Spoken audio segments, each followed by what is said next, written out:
आनंद मठ। आनंद मठ और ऋषियों की अनमोल धरोहर को संजोएं।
तेजस्विनावधीतमस्तु मा विद्विषावहै।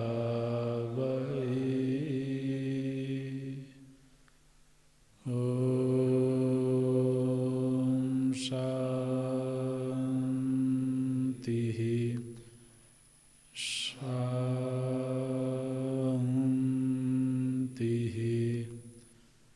शान्तिः।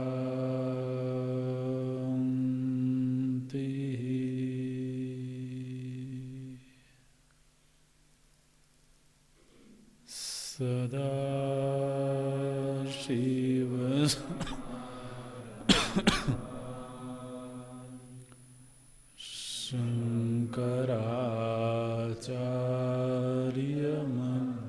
शङ्कराचार्यमध्यमाम्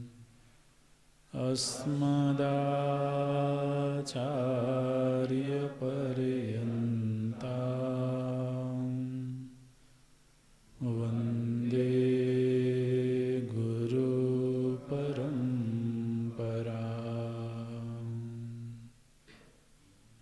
शङ्करं शङ्कराचार्यं केशवं बादरायणं सूत्रभाष्यकृतो वन्दे भगवन्तौ पुनः पुनः।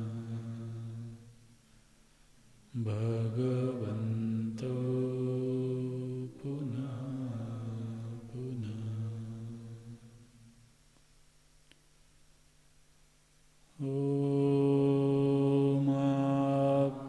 आप्यायन्तु ममाङ्गानि वाक्प्राणश्चक्षुः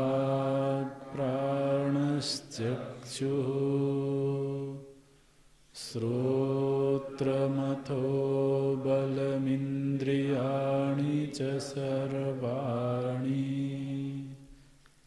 सर्वं ब्रह्मोपनिषदम् माहं ब्रह्म निराकुर्याम् मा ब्रह्म निराकरोत् अनिराकरणमस्त्वनिराकरणं मे तदात्मनिर्भरस्तु तदात्मनि निरतेय उपनिषत्सु धर्माः ते मयि सन्तो ते मयि सन्तो ॐ शान्ति शान्ति शान्ति।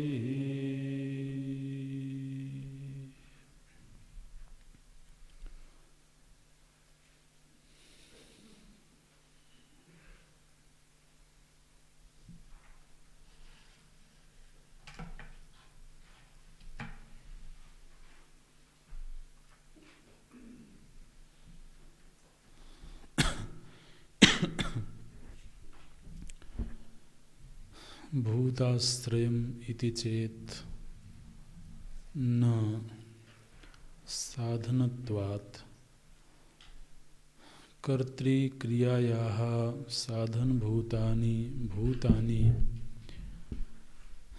क्रियाकाले अनुभूतव्यापाराणि समाप्तौ च हलादिवत् कर्त्रा परित्यक्तानि न फलं कालान्तरे कर्तुम् उत्सहन्ते। न हि हलं क्षेत्राद् व्रीहीन् गृहं प्रवेशयति भूतकर्मणोश्च अचेतनत्वात् स्वतः प्रवृत्ति अनुपपत्तिः। वायुवत् इति चेत् न असिद्धत्वात् न हि वायोः अचितिमतः स्वतः प्रवृत्तिः सिद्धा रथादिषु आदर्शनात्।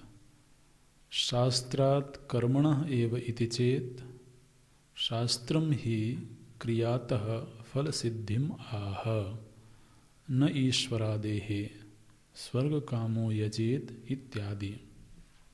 न च प्रमाणाधिगतत्वात् अनर्थक्यं युक्तम्। न च ईश्वरास्तित्वे प्रमाणान्तरम् अस्ति इति चेत् न दृष्टन्याय हानानुपपत्तेः। क्रिया हि द्विविधा दृष्टफला अदृष्टफला च। दृष्टफलापि द्विविधा अनंतरफला आगामीफला च। अनंतरफला गतिभुजी लक्षणा कालांतरफला च कृषि सेवादिलक्षणा। तत्र अनंतरफला फलापवर्गिणी एव कालांतरफला तु उत्पन्न प्रध्वंसिनी। आत्मसेव्यादि अधीनं हि कृषि सेवादेः फलम्। यतः न च उभयन्याय व्यतिरेकेण स्वतंत्रं कर्म ततो वा फलं दृष्टं। तथा च कर्मफल प्राप्तौ न दृष्टन्याय हानम् उपपद्यते। तस्मात् शान्ते यागादि कर्मणि नित्यः कर्तृ कर्म फल विभागज्ञः ईश्वरः सेवादिवत् यागादि अनुरूप फलदाता उपपद्यते। स च आत्मभूतः सर्वस्य सर्वक्रियाफल प्रत्ययसाक्षी नित्य विज्ञान स्वभावः संसारधर्मैः असंस्पृष्टः। संसारधर्मैः असंस्पृष्टः श्रुतेश्च न लिप्यते लोकदुःखेन बाह्यः जरा मृत्युम् अत्येति विजरो विमृत्युः सत्यकामः सत्यसंकल्पः एष सर्वेश्वरः पुण्यं कर्म कारयति अनस्नन्यो अभिचाकशीति एतस्य वा अक्षरस्य प्रशासने इत्याद्याः असंसारिणः एकस्य आत्मनः नित्यमुक्तस्य सिद्धौ श्रुतयः स्मृतयश्च सहस्रशो विद्यन्ते न च अर्थवादाः शक्यन्ते कल्पयितुम् अनन्ययोगित्वे सति विज्ञानोत्पादकत्वात्।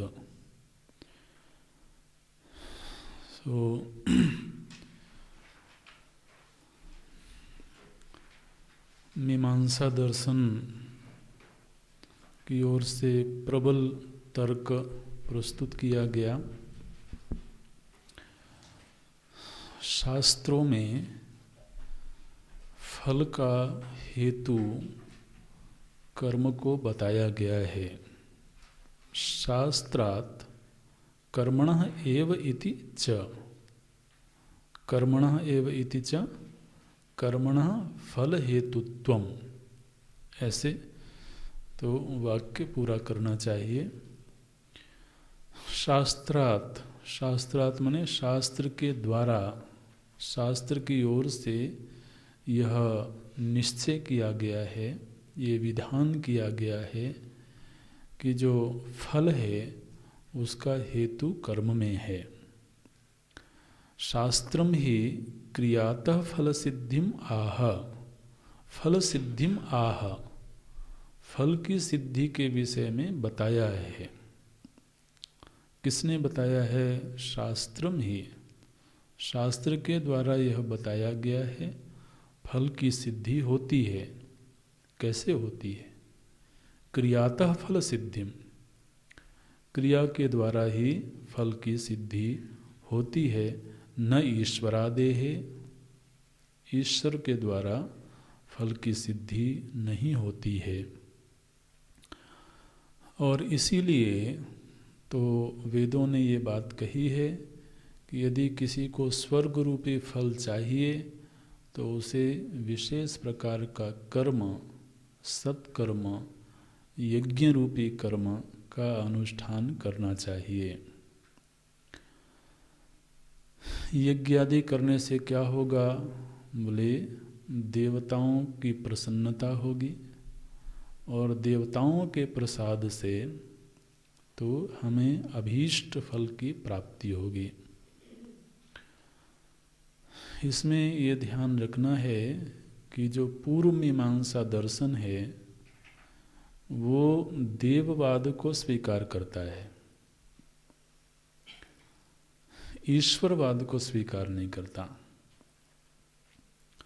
देववाद को क्यों स्वीकार करता है? क्योंकि देवता भी जीव हैं, देवता भी जीव हैं। इसलिए मुख्य जो स्थापना है वो जीववाद की है। जीव पारमार्थिक है, पारमार्थिक रूप से जीव सत्य है और जो देवता हैं वो भी विशेष प्रकार के सत्कर्म आदि का अनुष्ठान करके देवत्व को प्राप्त हुए हैं। और देवत्व को प्राप्त होना माने अनुग्रह निग्रह की सामर्थ्य प्राप्त कर लेना। तो इसलिए कुछ ऐसे विशिष्ट जीव हैं जिनको उनके अपने कर्मों की बदौलत अनुग्रह निग्रह की सामर्थ्य प्राप्त है। और इसीलिए साधारण जीव जब उन जीवों की उपासना करते हैं जिनके पास विशिष्ट सामर्थ्य है, तो वो विशिष्ट जीव, सामर्थ्य संपन्न जीव तो साधारण जीवों को उनके इच्छा अनुसार फल के प्रदाता बनते हैं। लेकिन वो स्वतंत्र रूप से फल प्रदाता नहीं बनते, वो उन कर्ताओं के कर्मानुसार ही उनके फल का सृजन करते हैं। इसलिए फल का जो मुख्य हेतुत्व है वो कर्म में ही है। जो आज देवता हैं वो भी अपने कर्मों की बदौलत हैं, जो आज मनुष्य हैं वो भी कर्म की वजह से हैं, जो असुर आदि निकृष्ट योनियों में हैं वो भी अपने कर्मानुसार ही हैं। इसलिए कर्म प्रधान। महाराज हमारे भक्ति के आचार्यों ने मीमांसकों के विषय में ये बात कही कि ये जो मीमांसक हैं कर्म ही इनका ईश्वर है, कर्म ही इनका भगवान है। ये बात ठीक है, कर्म से ही अभीष्ट की प्राप्ति हो रही है। अगर ऐसा निर्णय है किसी का तो वही ईश्वर है। इसलिए समाज में भी इस तरह की बातें प्रचलित होती हैं। ये पूजा पाठ आदि में क्या रखा है, तो क्या करें? कर्म करो। अच्छा, कर्म ही पूजा है। महाराज बचपन से ये वाक्य सुनते आए, कर्म ही पूजा है, कर्म ही पूजा है।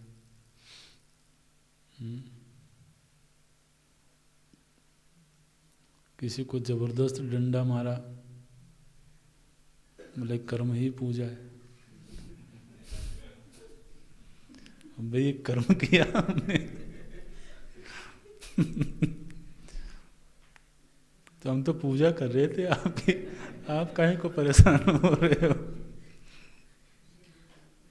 तो ये जो अधूरे वाक्य हैं ना, जिनका दर्शनों से कोई दूर दूर तक रिश्ता नहीं होता है, ऐसे वाक्य समाज में प्रचलित हो जाते हैं।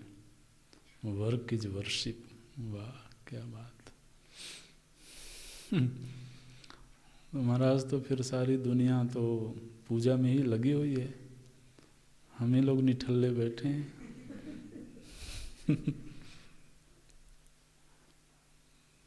तो ऐसे नहीं, अगर कर्म ही पूजा कहना है तो उस कर्म में सत लगा दो, तो फिर भी थोड़ा सा पूजा के नजदीक पहुंच जाएगा।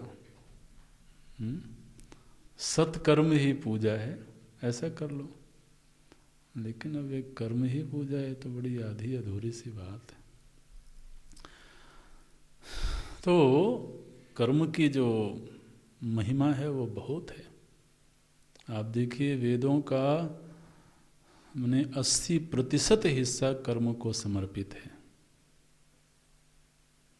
और वहाँ देववाद का जबरदस्त प्रतिपादन है। क्योंकि जितने भी वैदिक अनुष्ठान होते हैं, वैदिक कर्म होते हैं, यज्ञ याग आदि, सब देवताओं के लिए ही, देवताओं की प्रसन्नता के लिए होते हैं। बिल्कुल। तो इसलिए मांडू की कारिका की एक कारिका याद आ रही है, हालांकि वो बहुत बाद में पढ़ेंगे। वहाँ पर कारिकाकार ने कहा, यम भावम दर्शयेत यस्य तम भावम सतुपश्यति, तम भावम सतुपश्यति, तम चावति सभूत्वा सौ तद्ग्रह समुपैति तम। बोले कि ये वाक्य आप जानते हैं, ये भगवान भाष्यकार जी के गुरु जी के हैं। उनके जो परम गुरु हुए श्री गौड़पादाचार्य जी, उन्होंने मांडू के उपनिषद पर कारिका लिखी, और उस कारिका पर फिर भगवान भाष्यकार का भाष्य है। वहाँ पर उन्होंने कहा, यम भावम दर्शयेत यस्य। मनुष्य की स्थिति ऐसी है कि मनुष्य को जिस विषय को सुप्रीम दिखा दिया जाए वो उसी के पीछे पड़ जाता है। उसको कह दिया जाए कि इंद्र देवता ही प्रधान हैं, उन्हीं की पूजा उपासना करनी चाहिए, उन्हीं से हमारे अभीष्ट की सिद्धि होगी, इंद्रदेव की पूजा शुरू हो जाएगी। महाराज ब्रज में काफी लंबे समय तक चलती रही इंद्रदेव की पूजा। कन्हैया जी ने जबरदस्त खंडन किया उसका। बोले इंद्र क्या होता है? क्या करना चाहिए? बोले कर्म करो। वो प्रकरण आप भागवत जी में पढ़िएगा, भगवान कृष्ण महाराज ईश्वरवाद का खंडन करते हैं, बोलते हैं कर्म करो, कर्म से ही सारी चीजें प्राप्त होती हैं, इंद्र स्वयं कर्म के ही अधीन है, आखिर यज्ञ रूपी कर्म करते हैं तभी तो प्रसन्न होता है। अगर वो स्वयं ही प्रसन्न हो सके तो यज्ञ की अपेक्षा क्यों रखता है? ऐसे तो कारिकाकार बोलते हैं जिसको जो श्रेष्ठ दिखा दिया जाए कि ये श्रेष्ठ है, आदमी महाराज उसी की पूजा शुरू कर देता है, उसी की उपासना शुरू कर देता है। किसी को कह दिया गया कि इस पेड़ में एक पिशाच रहता है, उसको प्रसन्न कर लो, सारे काम पूरे हो जाएंगे, और पिशाच की पूजा शुरू, पक्का। आप देखे तंत्र मंत्र जितना भी चल रहा है, सब क्या चल रहा है? यम भावम दर्शयित यस्य, उसके किसी बड़े ने उसको बता दिया कि ये वाला कार्य करो, इससे कार्य सिद्धि हो जाएगी। और मजे की बात यह है कि उसके द्वारा उस कार्य की सिद्धि होती भी है। तमच अवति भूत्वा असौ, वह चाहे भूत प्रेत पिशाच योगिनी जो भी हैं, देव हैं, पितर हैं, वो उस उपासक का संरक्षण भी करते हैं। ये और मजे की बात है।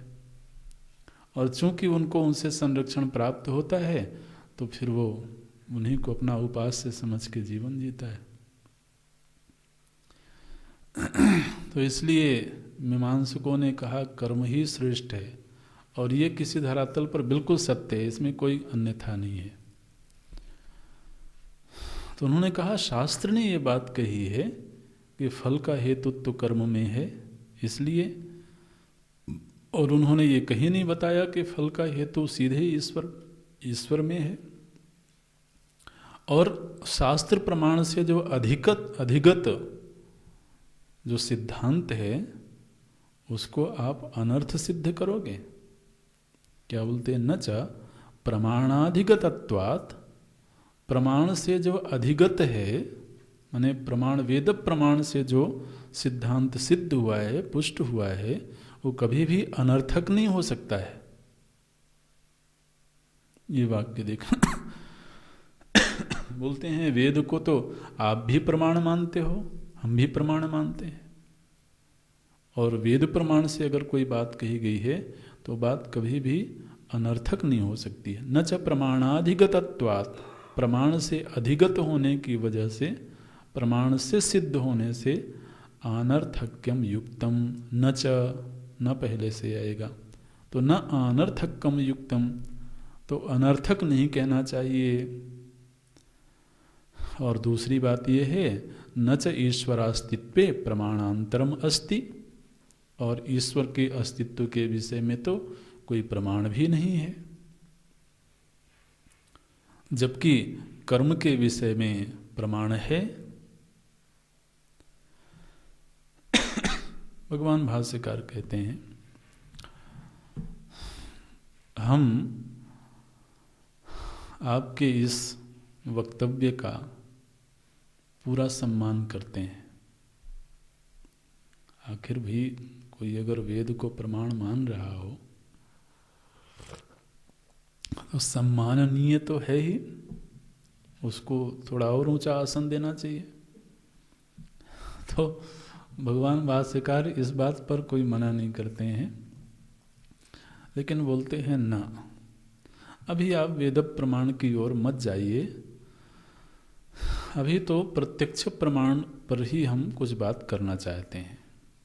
वेद प्रमाण पर भी चर्चा करेंगे हम, उससे कोई पलायन की बात नहीं है, लेकिन अभी हम प्रत्यक्ष प्रमाण पर बात करते हैं।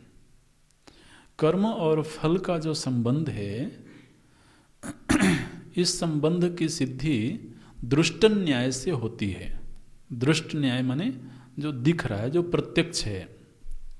तो क्या बोलते हैं? दृष्ट न्याय हान अनुपपत्ते है। जो दृष्ट न्याय है उसकी हानि नहीं होनी चाहिए। दृष्ट न्याय क्या है? तो बोलते हैं देखो, क्रिया दो प्रकार की होती है। पूर्व पक्षी का माथा चकराया होगा, भाई हमने क्रिया के विषय में कब पूछा था कितने प्रकार की होती है? वो कई बार ना ये विचार की ऐसी योजना होती है, शुरू के वाक्य लगते हैं जैसे असंगत वाक्य हैं, विचार के साथ उनकी कोई संगति नहीं है, लेकिन वो बिल्कुल सजग है। भगवान भाष्यकार कहते हैं कि जो क्रिया है, क्योंकि क्रिया के संदर्भ में ही चर्चा हो रही है, तो जो क्रिया है ये दो प्रकार की होती है।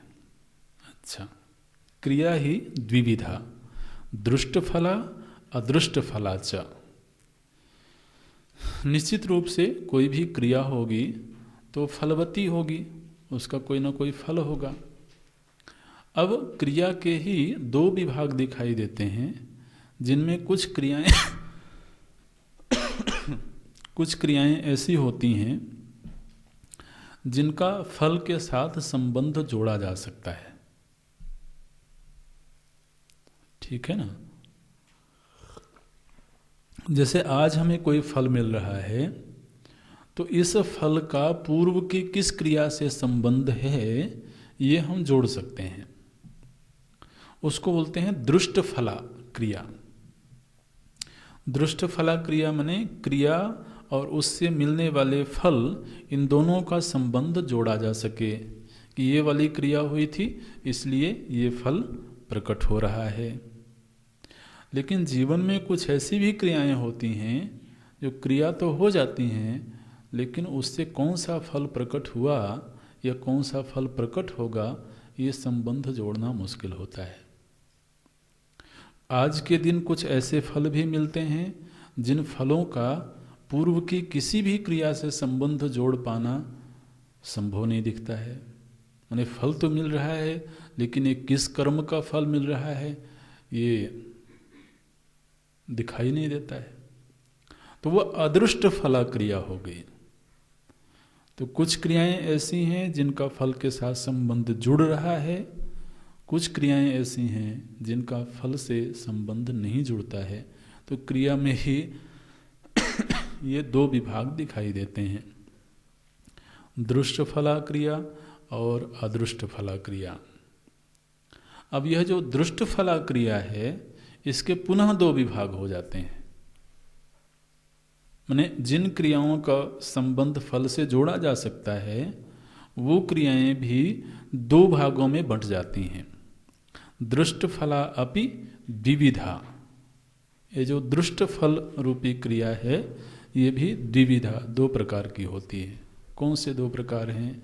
बोलते हैं अनंतर फला आगामी फला च। दृष्ट फला क्रिया में ही दो विभाग होते हैं, एक अनंतर फला, एक आगामी फला। ये बिल्कुल महाराज हमारे व्यावहारिक जीवन से जुड़ी हुई बातें हैं, इसलिए इनको समझना कठिन नहीं होगा। अनंतर फला क्रिया कौन सी है, तो इसको समझें।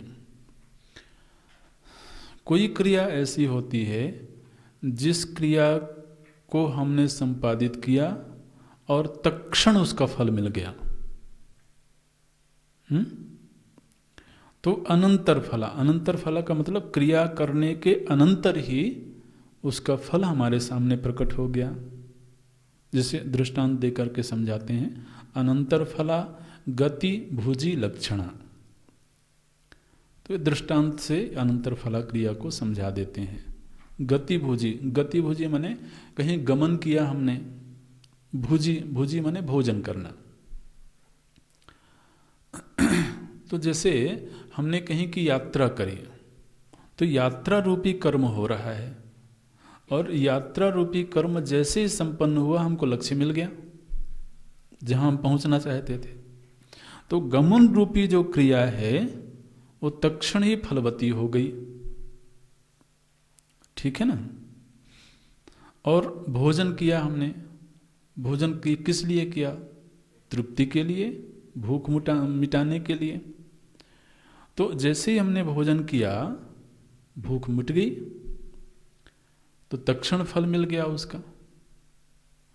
तो भोजन करते ही उसका फल मिल गया, वो अनंतर फल। अनंतर मतलब क्रिया जैसी संपन्न हुई उसका फल हमारे सामने आ गया।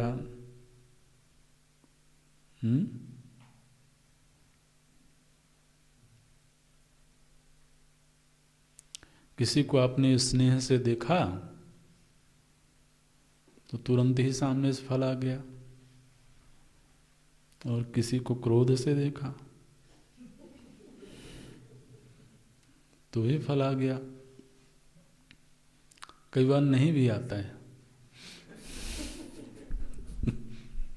कुछ लोग बड़े धैर्यवान होते हैं, बोलते हैं हम अनंतर फला प्रकट नहीं करेंगे, आगामी फला प्रकट करेंगे। तो अनेक ऐसी क्रियाएं दिखाई देती हैं जिनका फल तुरंत ही प्रकट होता है। ये तुरंत ही प्रकट होने वाला फल ठीक है, अपना उसी समय निपट लो, बाद में काम खत्म। ये जो कालांतर फला है ना, ये जरा मुश्किल वाला काम है। तो बोलते हैं गतिभुजी लक्षणा, जो तुरंत ही फल देती है। कालांतर फला क्या है? बोले हमको मालूम है कि इस कर्म का ये फल मिलेगा, लेकिन वो फल तुरंत नहीं मिल रहा है, वो थोड़े काल के अंतराल में मिलेगा।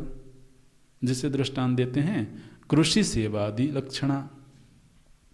जैसे कृषि कार्य है, तो आज किसान खेती करता है, आज बीज वपन करता है, आज फसल बोता है, और दूसरे ही दिन फल नहीं आता उसका। तो 1 महीने बाद, 2 महीने बाद, 4 महीने बाद कुछ ऐसी फसलें हैं जो साल भर बाद फल देती हैं, जैसे गन्ना आदि हैं। ऐसे फिर कुछ फसलें हैं, फल आदि हैं, तो 5 साल बाद, 10 साल बाद फल देते हैं। तो यद्यपि किस कर्म का यह फल है, ये हम कर्म और फल का संबंध जोड़ सकते हैं, लेकिन वो जो कर्म संपन्न हुआ, उस कर्म का फल कालांतर में मिल रहा है। इसी तरह से सेवा है, कृषि सेवादि लक्षणा। हमने किसी की सेवा करी, तो अब सेवा करी तो तुरंत ही उसका फल मिल जाए, ऐसी अपेक्षा नहीं होती, करनी भी नहीं चाहिए। तो सेव्य के अधीन है। सेव्य की जब इच्छा होगी, जब उनको लगेगा कि इनको फल देना चाहिए, तो वो प्रदान करेंगे, तो वो भी कालांतर फला हो गया। तो इसलिए जो दृष्ट फला क्रिया है, इसमें ही 2 विभाग दिखाई देते हैं, एक तत्क्षण फल देने वाली क्रिया और एक कालांतर में फल देने वाली क्रिया। अच्छा, अब ये जो तत्क्षण फल देने वाली क्रिया है, ये क्रिया संपन्न हुई और उसका फल तत्क्षण मिल गया, बीच में किसी की भूमिका दिखाई नहीं देती है। ठीक है, भोजन किया और तृप्ति हो गई, तो कर्म और फल बिल्कुल साथ साथ ही घटित हुआ। अब इस बीच में किसी और की भूमिका नहीं दिखाई देती है। तो क्या बोलते हैं, तत्र अनंतर फला फलापवर्गिणी, फल अपवर्गिणी। अपवर्गिणी, अपवर्ग माने क्या होता है?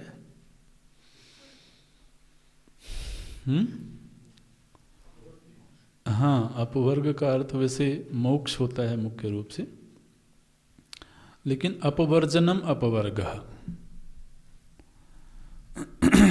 माने जो हम फल पाना चाहते हैं उस फल को तुरंत ही प्रकट कर दिया, और प्रकट करके वो जो कर्म है वो नष्ट हो गया।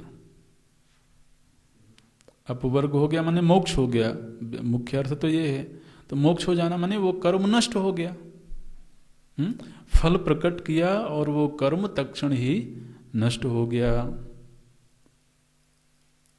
अब कोई ये थोड़ी कहता है कि तुमने दोपहर में भोजन किया था तो उसका पुण्य बन गया है,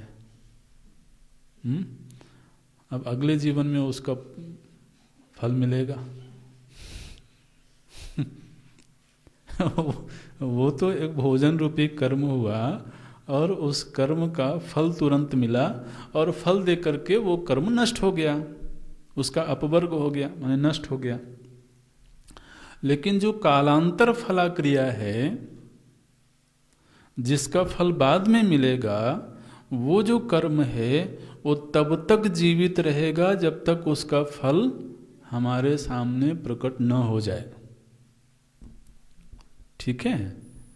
तो जो तत्क्षण फल देने वाली क्रिया है वो क्रिया किस पर आश्रित है, कौन उसका फल बना रहा है, ये सब खोज का विषय नहीं होता है। क्योंकि उस आश्रित तो तब रहे जब वो रहे कुछ समय तक। वहां तो क्रिया हुई, उसने फल दिया और क्रिया नष्ट हो गई, बात खत्म हो गई। लेकिन जो अनंतर फला क्रिया है वो क्रिया काल में संपन्न हुई, लेकिन वो जो अपूर्व बना वो अपूर्व तब तक जीवित रहेगा जब तक कि वह अपने फल को पैदा ना करे, और जब उसका फल प्रकट हुआ तब जाकर के वह कर्म नष्ट होगा, ऐसे बोलते हैं। कालांतर फलातु उत्पन्न प्रध्वंसिनी। उत्पन्न प्रध्वंसिनी का अर्थ है जिस क्षण में उसका फल उत्पन्न होगा, अभी तत्क्षण में फल नहीं आया है, जिस काल में उसका फल उत्पन्न होगा उस काल में वह कर्म प्रध्वंस होगा। बोले हाँ ये बिल्कुल ठीक है। तो ये क्रिया के विभाग समझ में आए, एक दृष्ट फल क्रिया, एक अदृष्ट फल क्रिया। अदृष्ट फल क्रिया पर अभी चर्चा नहीं कर रहे हैं। जो दृष्ट फल वाली क्रिया है उसके ही दो विभाग हो गए, एक अनंतर फला और एक कालांतर फला। जो अनंतर फला क्रिया है वो क्रिया तो फल उत्पन्न करके तत्क्षण नष्ट हो गई, लेकिन जो कालांतर फला क्रिया है वह तब तक जीवित रहेगा वह कर्म। मान लो कि 1 वर्ष बाद उसका फल मिलने वाला है, तो हमको मालूम है कि इस कर्म का फल हमको 1 वर्ष बाद मिलेगा, लेकिन 1 वर्ष तक वह कर्म जीवित रहेगा, और फिर जब उसने अपने फल को उत्पन्न किया तब फिर वह कर्म नष्ट हो जाएगा। बोले हाँ ठीक है। अब इसमें आप ये विचार करो कि जो कालांतर फला क्रिया है, जो कालांतर में फल देगी, ये क्रिया अपने आप ही फल देगी या किसी चेतनवान की जरूरत रहेगी? बोलते हैं आत्म सेव्यादि अधीनम ही कृषि सेवादेहे फलम। कृषि और सेवा आदि का जो फल है वो केवल क्रिया के अधीन नहीं है, बल्कि वो किसान के अधीन है कृषि, और सेवा सेव्य के अधीन है। तो चूंकि मैंने इनकी सेवा की है इसलिए सेवा रूपी कर्म अपने आप ही कालांतर में फलीभूत हो जाएगा, ऐसा नहीं है। वो फलीभूत तब होगा जब सेव्य की इच्छा होगी। हम जिनकी सेवा कर रहे हैं उनके अधीन ही तो फल है ना। तो कोई ऐसा नहीं कहता मैंने सेवा किया है इसलिए सेवा रूपी जो कर्म है वो मुझे फल दे देगा, उसमें सेव्य की कोई भूमिका नहीं है। तो ऐसा तो नहीं है। तो उस सेवा रूपी कर्म का फल भी कालांतर में मिलेगा, लेकिन वह कालांतर में मिलने वाला फल केवल सेवा रूपी कर्म के अधीन नहीं है, बल्कि सेव्य के अधीन भी है। इसी तरह से कृषि रूपी जो कर्म हुआ है वह केवल कृषि रूपी कर्म के अधीन नहीं है, बल्कि कृषक के अधीन है। भाई कृषक उस फल का संरक्षण करेगा, फिर उसको पानी देगा, फिर उसको काटेगा, फिर उसको साफ करेगा, तब तो वह फल उसको प्राप्त होगा। तो अनंतर काल में प्राप्त होने वाला जो फल है वो कृषक के अधीन है, सेव्य के अधीन है। माने बात यह है कि वो किसी न किसी चेतनवान के अधीन ही होता है कालांतर में मिलने वाला फल, ये कह रहे हैं। आत्मसेव्यादि आत्म मतलब स्वयं के, स्वयं माने कृषक के, अथवा सेव्य सेव्यादि अधीनम, जो हमारे सेव्य हैं, आराध्य हैं, उनके अधीन ही कृषि सेवादेहे फलम। यतः न च उभय न्याय व्यतिरेकेण स्वतंत्रम कर्म ततो वा फलम दृष्टम। चूंकि ऐसा ही दिखाई देता है, इसलिए स्वतंत्र रूप से कर्म अपना फल देने में समर्थ नहीं है जब तक कि वहाँ कोई चेतनवान उपस्थित न होवे। आपको ये बात ठीक लगती है? मीमांसकों से पूछा गया। मीमांसकों ने कहा बिल्कुल ठीक लगती है महाराज। प्रत्यक्ष में ये चीज दिख रही है? बोले हाँ, प्रत्यक्ष में दिख रही है। तो अब जिस तरह से 1 साल में मिलने वाला फल कृषक या सेव्य के अधीन है, इसी तरह से अगले जन्म में मिलने वाला फल भी किसी चेतन के अधीन होगा।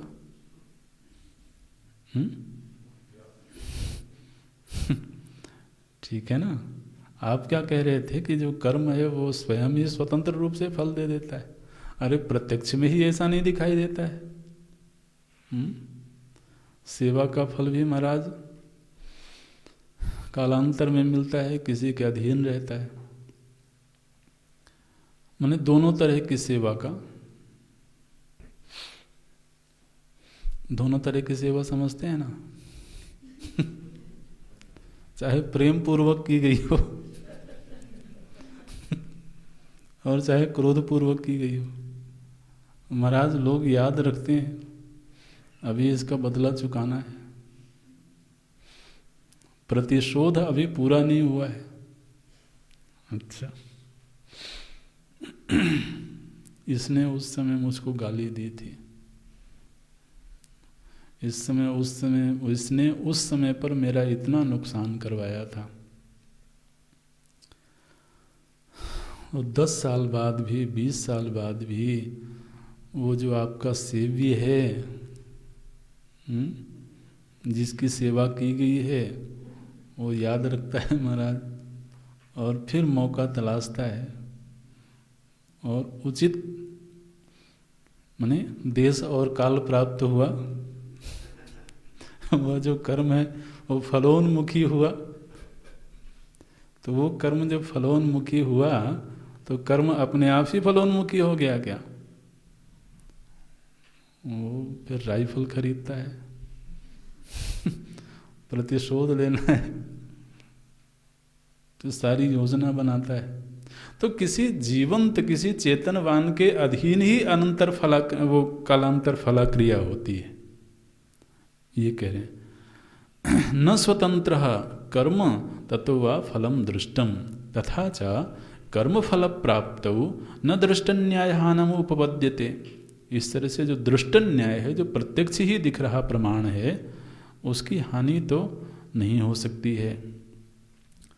ठीक इसी तरह से यहाँ तक तो मैंने अपने विचार का पोषण करना था।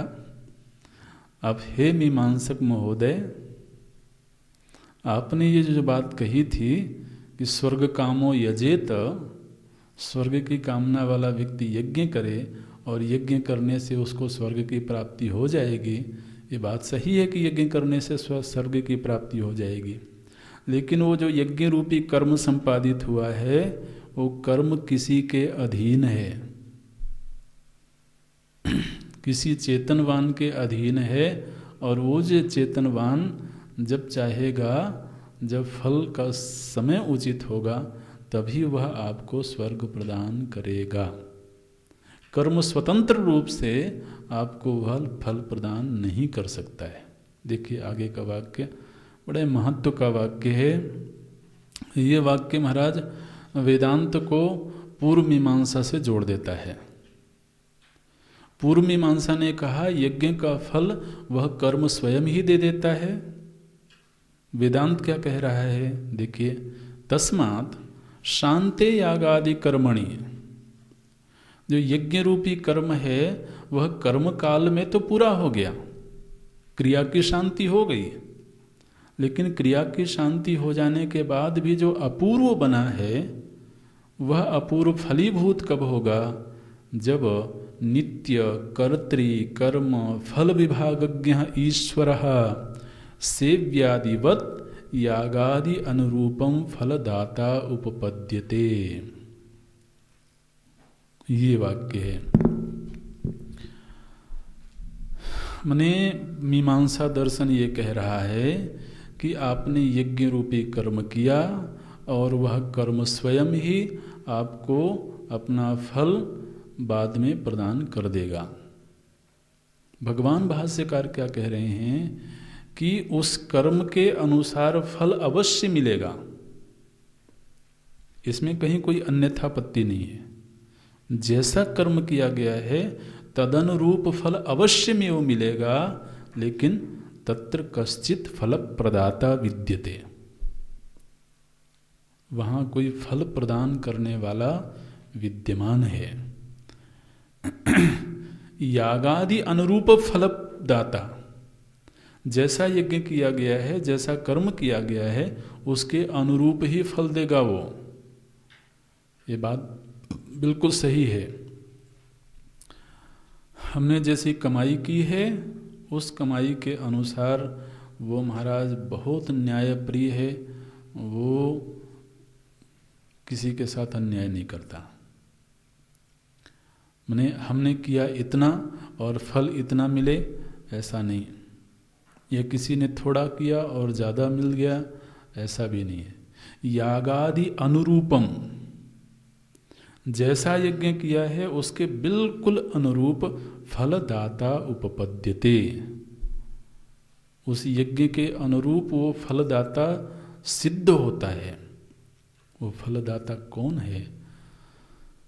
बोले जो कर्ता को जानता है, कर्तृ कर्म, उसके द्वारा किए हुए कर्म को जानता है और उस कर्म का यही फल विधान के अनुसार सुनिश्चित हुआ है, उस फल को भी जानता है।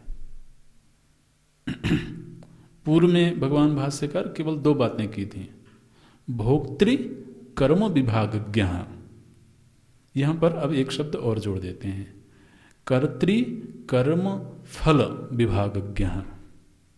कर्तृ माने वो कर्ता को जानता है, इस कर्ता के द्वारा ये क्रिया संपन्न हुई है, उस क्रिया को जानता है, और उस क्रिया का ये उचित फल बनता है, उस फल को भी जानता है। ऐसा जो जानकार है वो ईश्वर है। वही ईश्वर सेव्यादिवत, जिस तरह से हमारे सेव्य, हमारे माता पिता, हमारे गुरु, हमारे बड़े उचित समय पर हमें फल प्रदान करते हैं, ठीक इसी सेव्य की भांति ही वह ईश्वर तो यज्ञ के अनुरूप, माने हमारे कर्म के अनुरूप हमें फल प्रदान करता है। तो ये जो अनीश्वरवादी मीमांसा दर्शन है, इसमें ये अधूरापना है कि जब उन्होंने कहा कि कर्म स्वतः ही फल रूप में परिणत हो जाता है, वेदांत कहता है ये ठीक नहीं है। मध्य में फल प्रदाता भी है। इसमें प्रमाण क्या है? बोले शास्त्र प्रमाण तो हम देंगे ही, लेकिन प्रत्यक्ष प्रमाण में ही ये बात सिद्ध होती है कि जो भी कालांतर फलाक्रिया होती है, वो कालांतर फलाक्रिया किसी न किसी चेतनवान के अधीन रहती है। आप देखिए, थोड़ी देर के लिए चाहे भले हम अपने कर्म से किसी फल का संबंध जोड़ पाएं या न जोड़ पाएं, लेकिन महाराज अगर आज हमको यहाँ पर वेद वेदांत का अध्ययन करने का फल मिल रहा है, तो किसी चेतनवान की योजना से ही मिल रहा है। कि अपने आप ही ये सब कुछ तैयार हो गया। ये जो भी इंफ्रास्ट्रक्चर है, ये जो भी व्यवस्था है, किसी के द्वारा बनाई गई, योजनाबद्ध तरीके से बनाई गई, उसमें एक नियत प्रवृत्ति है। तो हम थोड़ी देर के लिए कह सकते हैं कि इसमें हमारे पुण्यों का भी योगदान होगा, इसमें कोई दो राय की बात नहीं है। लेकिन हमारे वो जो पूर्व संचित पुण्य हैं उनको फलीभूत होने के लिए किसी चेतनवान की भूमिका बीच में दिखाई दे रही है। तो ऐसी कोई भी कालांतर फलाक्रिया नहीं दिख रही है जो बिना किसी चेतनवान की अपेक्षा के ही फल रूप में परिणत हो जाए। एक व्यक्ति है जो किसी पार्टी की सेवा करता है, जीवन भर सेवा करता है, और एक मोड़ आता है जब उसको कोई एक बड़ा पद मिल जाता है, शासन करने का पद मिल जाता है। अब प्रधानमंत्री है आज कोई, तो अब जिस दिन उसने उस पार्टी की सेवा शुरू की, देश सेवा शुरू की, उसी दिन वो पद मिल गया क्या? एक लंबी जीवन यात्रा चली, उन्होंने अपने आप को प्रूव किया, कर्म किया, और फिर एक समय आया जब उनका पूर्व का जो पुरुषार्थ था, पूर्व का जो कर्म था, वो फल रूप में उनके सामने आया। तो फल अपने आप आया क्या? अनेक चेतनवान लोगों की एक व्यवस्था है, जिस व्यवस्था के तहत उनको वो फल प्राप्त हो रहा है। तो इसलिए आप ये कह रहे हो कि कर्म स्वयं ही फल उन्मुखी हो गया, ऐसा तो प्रत्यक्ष में भी दिखाई नहीं देता है। उस फल को हमारे पास तक आने में भी किसी न किसी चेतनवान की भूमिका दिखाई दे रही है। तो ठीक इसी तरह से चाहे इस जीवन में प्राप्त हो रहे फल हों, आगामी जीवन में, पूर्व जीवन में प्राप्त हो रहे फल हों, निश्चित रूप से उन फलों का संबंध हमारे किसी न किसी कर्म से है, लेकिन मध्य में ईश्वर की भूमिका दिख रही है। ये बोलते हैं तस्मात् शांते यागादि कर्मणि नित्य कर्तृ कर्म फल विभागज्ञ। और ये जो ईश्वर है यह किसी काल विशेष के लिए नहीं है, नित्य नित्य कर्तृ कर्म फल विभागज्ञ ईश्वर सेव्यादिवत। जिस तरह से हमारे सेव्य हमें फल प्रदान करते हैं, बिल्कुल उसी तरह से यागादि अनुरूप फलदाता। और आप अगर ध्यान दें तो ये वाक्य कह करके भगवान भाष्यकार एक बड़ी मधुर बात कहते हैं कि उनके ऊपर ये आरोप कोई नहीं लगा सकता कि इन्होंने पक्षपात किया है। यागादि अनुरूप फल, ये शब्द बड़े महत्व का है। यज्ञ के अनुरूप ही फल उन्होंने प्रदान किया। आप उनके प्रति कृतज्ञ हो सकते हो, लेकिन आरोप नहीं लगा सकते। चाहे भले उस फल का हमारे पूर्व के किसी कर्म के साथ संबंध ना दिख रहा हो, ये दूसरे को मिल रहा जो फल है उसके कर्म का उसके पूर्व के साथ संबंध ना दिख रहा हो, लेकिन जो ईश्वर की भूमिका है वो तो महाराज बिल्कुल क्रिस्टल क्लियर है। ये यज्ञ किया था, इसका ये उचित फल बन रहा है, ये प्राप्त करो। उसमें थोड़ा करुणा का मिश्रण हो सकता है, वो ठीक है। करुणा मिश्रित होना पक्षपात नहीं है। इसलिए बोलते हैं, ये बड़ा सुंदर वाक्य है भगवान भाष्यकार का, यागादि अनुरूप फलदाता उपपद्यते। ऐसा जो ईश्वर है वो कहाँ रहता है? बोलते हैं सचा, वो रहता कहाँ है? बोले सचा आत्मभूत सर्वस्य। उसको कहीं और खोजने मत जाना, वो भीतर ही बैठा हुआ है।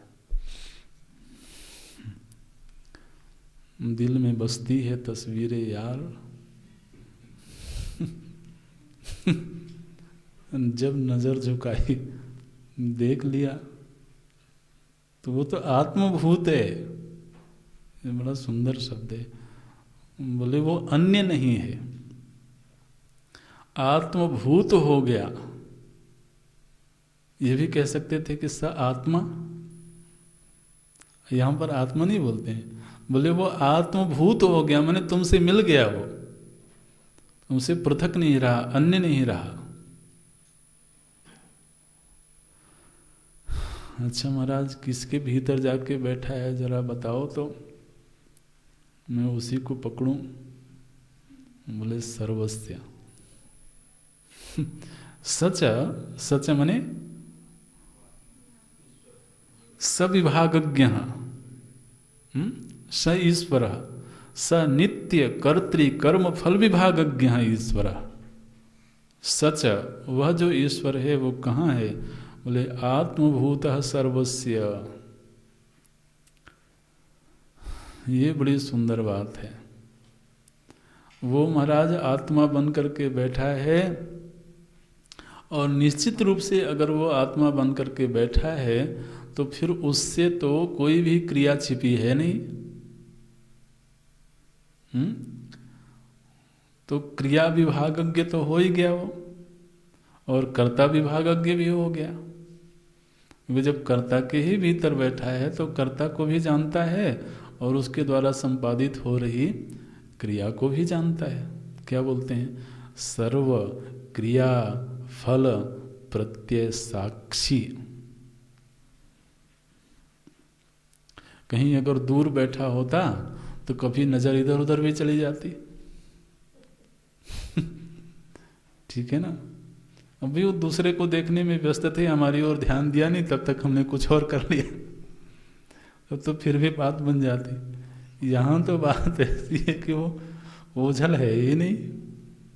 तो बोलते हैं सर्व क्रिया फल प्रत्यय साक्षी। वो हमारी समस्त क्रियाओं का साक्षी है, और निश्चित रूप से आज के दिन जिन फलों का हम उपभोग कर रहे हैं उनका भी साक्षी है। और क्रिया करते समय, फलोपभोग करते समय हमारे अंदर जिस तरह की वृत्तियां चल रही हैं, जिस तरह के भाव हैं, उनका भी वो साक्षी है।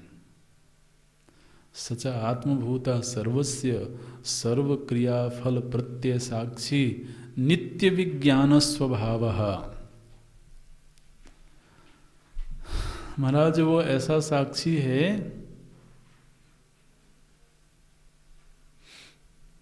जिसको कभी नींद नहीं आती है।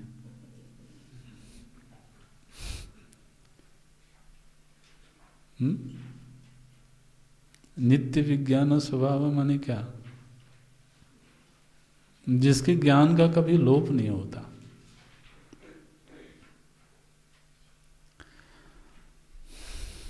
नहीं ता पुनि विज्ञान विहाना, गोस्वामी जी ने ऐसे कहा। बोले राम जी कौन है? बोले राम जी वो हैं जिनके ज्ञान का कभी सवेरा नहीं होता है। ज्ञान का सवेरा नहीं होता माने बिहान, बिहान माने होता है सवेरा। तो नहीं तहाँ पुनि विज्ञान विहाना, बोलते हैं उनके विज्ञान का, उनके ज्ञान का कभी सवेरा नहीं होता। सवेरा नहीं होता माने क्या?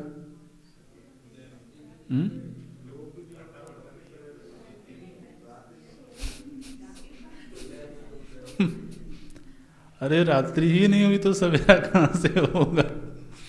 सवेरा तो तब हो जब पहले रात हो ना। तो महाराज ऐसे ऐसे देश हैं, नॉर्वे वगैरह, जहाँ पर 6-6 महीने के दिन होते हैं। हाँ, तो 6 महीने तक सवेरा ही नहीं हुआ। 6 महीने के अंतराल में सवेरा हुआ क्या वहाँ? क्यों नहीं हुआ? क्योंकि रात्रि हो जब तो सवेरा हो। तो गोस्वामी जी का अपना ढंग है, साहित्यकार की स्वतंत्रता होती है। बोलते हैं नहीं था पुनि विज्ञान विहाना, वहाँ विज्ञान का विहान नहीं है, सवेरा नहीं है, माने नित्य विज्ञान स्वभाव। वो नित्य ज्ञान स्वरूप हैं। लेकिन ऐसा होते हुए भी भगवान भाष्यकार बहुत सावधान है महाराज। बोले तुम्हारी आत्मा बन करके बैठा तो है सही, लेकिन तुम्हारी तरह वो संसारी नहीं है।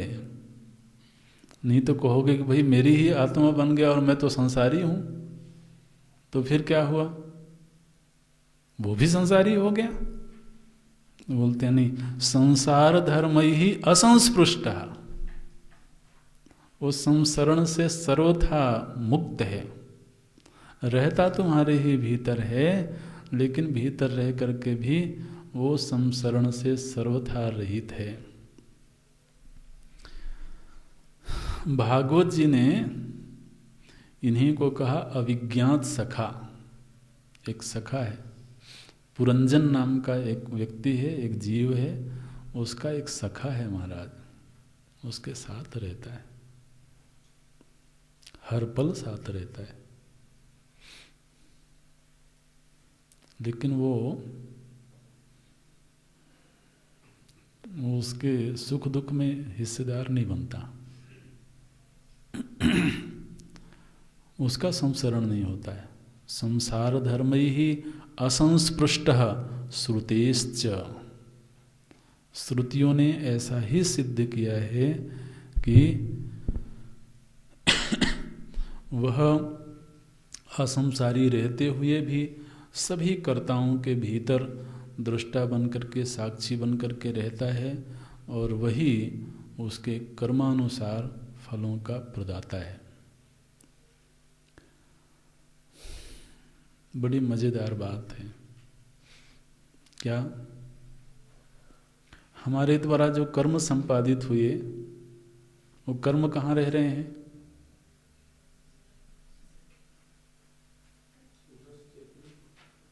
अभी पूर्व की कक्षा में ही प्रसंग आया था ना, आत्मसमवेतम, कर्ता से समवेत होकर के रहते हैं, समवाय संबंध से कर्ता के साथ रहते हैं। तो जहां कर्ता है वहीं कर्म है, और वहीं कर्मफल दाता है। तो कहीं इधर उधर जाने की जरूरत नहीं, जहां कर्ता है उसी प्रदेश में उसके कर्म है, और जहां कर्म है उसी प्रदेश में कर्मफल दाता भी है। ये तो अच्छा हो गया। संसार धर्म ही असंस्पृष्टा श्रुतेश्च, श्रुतियों ने इसी बात को सिद्ध किया है।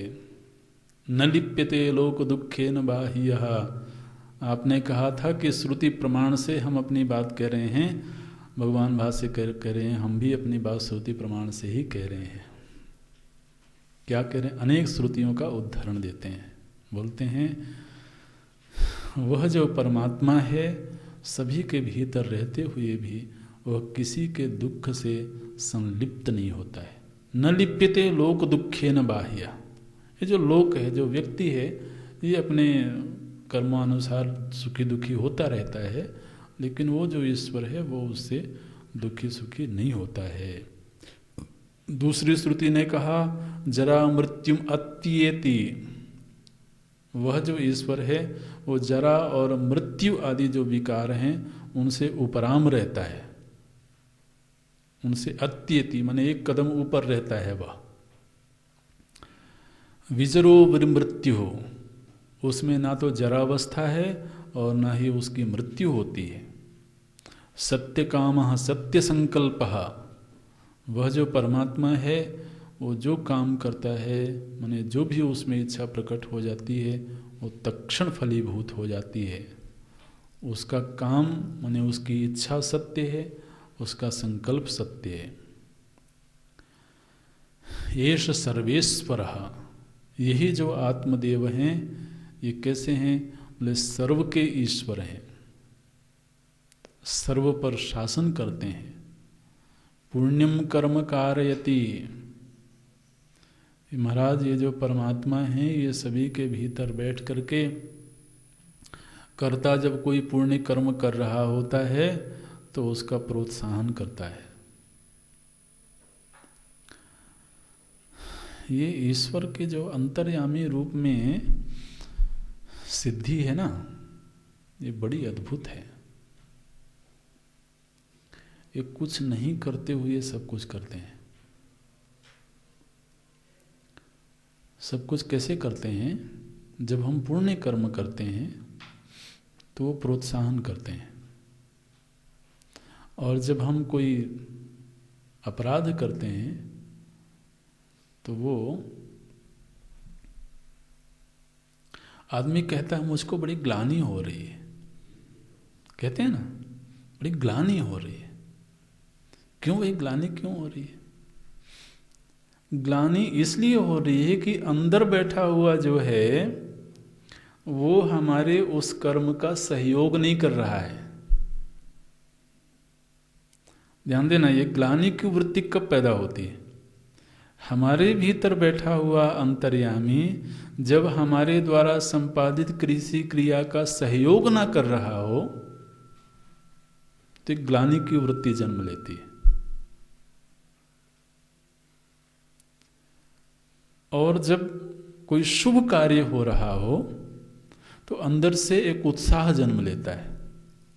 क्रिया संपन्न हो जाने के बाद हृदय खिला खिला सा मालूम पड़ता है। तो वो क्या है? बोले अंदर वाले ने सहयोग किया, सपोर्ट किया। तो भीतर दोनों तरह की घटनाएं घट रही हैं। ये दोनों ही घटनाएं इस बात का संकेत कर रही हैं कि कब हमें सपोर्ट कर रहा है, माने हमारे फेवर में है, और वो कब कह रहा है कि ये ठीक नहीं है। तो इसलिए बोलते हैं पुण्यम कर्म कारयति। वो मानो कि हमसे पुण्य कर्म करवाता है, जब प्रोत्साहन करता है तो स्वाभाविक रूप से आदमी उसी में प्रवृत्त होगा। फिर मुंडक उपनिषद की श्रुति आई, उन्होंने कहा कि अनसनन अन्य अभिचाकशीति। इस हृदय में दो पक्षी बैठे हुए हैं। एक पक्षी तो महाराज अपने सुख दुख का उपभोग करता है, दूसरा महाराज टुकुर टुकुर निहारता रहता है।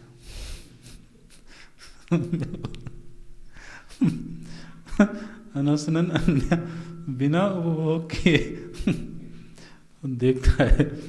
अनसनन मतलब असनन माने होता है ग्रहण करना, भोग करना। अनसनन मतलब भोग किए बिना। अभिचाकशीति, अभिचाकशीति माने देखता है। फिर एक श्रुति आई, एतस्य वा अक्षरस्य प्रशासने। यही जो अक्षर तत्व है इसी के शासन में ये दुनिया में प्रवृत्ति हो रही है। इत्याद्याः, ये अनेक श्रुतियां हैं जिन्होंने ये बात कही कि एक कोई असंसारी तत्व है जिसमें संसरण नहीं हो रहा है, लेकिन वह आत्मरूप से ही सभी के भीतर विद्यमान है। वह स्वतः नित्य मुक्त है। मीमांसकों के लिए ये बात कही गई क्योंकि मीमांसकों ने ऐसे किसी असंसारी को स्वीकार नहीं किया। मीमांसकों ने जीव को स्वीकार किया और जीव नैसर्गिक रूप से संसारी है, लेकिन जीव से पृथक कोई चेतन सत्ता है जो असंसारी है, इसको मीमांसकों ने स्वीकार नहीं किया। भगवान भाष्यकार इन श्रुतियों का उदाहरण दे करके ये कह रहे हैं कि अनेक श्रुतियां हैं जिन्होंने एक असंसारी तत्व के विषय में संकेत किया है और वह चेतन है। तो बोलते हैं इत्याद्यः असंसारिणः एकस्य आत्मनः नित्य मुक्तस्य सिद्धौ श्रुतयः। श्रुतयः बहुवचन है। अनेक श्रुतियों ने ये बात कही है कि एक असंसारी चेतन तत्व है, उसी की प्रेरणा से पुण्य आदि कार्य होते हैं और वही कर्ता के द्वारा संपादित कर्मों का उचित फल प्रदान करता है। तो आप जो शास्त्र की बात कर रहे थे, शास्त्र ने बिल्कुल इस बात को सिद्ध किया है। दूसरा, स्मृतयश्च सहस्रशः विद्यन्ते। और महाराज अगर हम कोट करने लगें तो हजारों स्मृतियां खड़ी कर देंगे। स्मृति ग्रंथों में भी अनेक जगह पर यह बात कही गई है कि वो परमात्मा है जो स्वयं तो संसारी नहीं है, लेकिन संसारियों को उनके कर्मानुसार फल प्रदान कर रहा है। तो यहाँ पर ये जो शास्त्र के आधार पर कर्म को ही प्रधान बनाने की बात हो रही थी, उसका निषेध किया गया। अब ये जो मीमांसक है महाराज, ये अभी चुप नहीं होने वाले हैं। आप जानते हैं मीमांसकों ने कहा कि आप जिन श्रुतियों का उदाहरण दे रहे हैं उन श्रुतियों को हमने भी पढ़ा है। अच्छा, लेकिन उनका अर्थ क्या है वो हमसे पूछो। क्या है उनका अर्थ? बोले उन श्रुतियों का अर्थ है अर्थवाद। वो श्रुतियां केवल अर्थवाद के लिए हैं, वो किसी तत्व की सिद्धि के लिए नहीं है। भगवान भाष्यकार को मालूम है कि ये अगला प्रश्न आएगा, इसलिए बोलते हैं न च अर्थवादाः शक्यन्ते कल्पयितुम्। इसलिए तुम इन श्रुतियों में अर्थवाद है ऐसी कल्पना मत करना।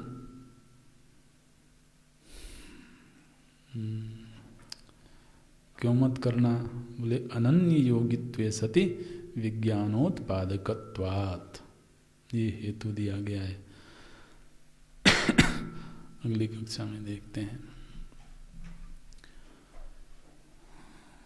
ओम पूर्णमदः पूर्णमिदं पूर्णात् पूर्णमुदच्यते पूर्णस्य पूर्णमादाय पूर्णमेवावशिष्यते।